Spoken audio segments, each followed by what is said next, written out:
I encounter with lots of golfers is where the body is kind of outracing the arms and the whole thing just gets really disconnected.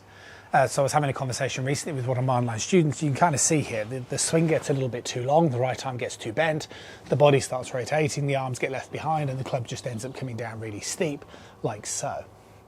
You can't really play great golf from here. Now, what I always work on is make sure there's the least amount of moving parts inside your golf swing. That's the big narrative that I'm always trying to say to every student I get the opportunity to work with. And it was very much the same with my online student. So what we kind of really worked on was a couple of things. One was trying to make sure this right arm stays a lot straighter. So try to avoid any unnecessary bending and keep it straight. But if you do that, if you're the kind of golfer who has that tendency to overswing and then you just start swinging it much shorter, the thing that you'll start to notice is that you won't feel as powerful. And that's why working on a short swing first, and this sort of John Rahm, I love this John Rahm drill, right?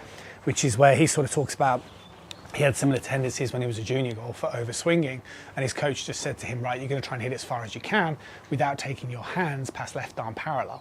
And I think for most golfers this is really key, right? If I take it back just to this sort of length of swing, and then from here I really pull it down on my hands and arms as I rotate through the ball, okay, I'm obviously going to sacrifice distance compared to my full swing, but it's a really good place to start for lots of amateur golfers. Keep it short, pull it down, turn through, and you'll actually end up being quite surprised by when you start turning and pulling your arms, how much of a whipping motion you'll really get. Remember, if you're interested in learning more about this and these types of videos, head over to the website westheritategolf.com. That's where you can become a team member for free to access all this information. You can make sure you're working on the right stuff. See you soon.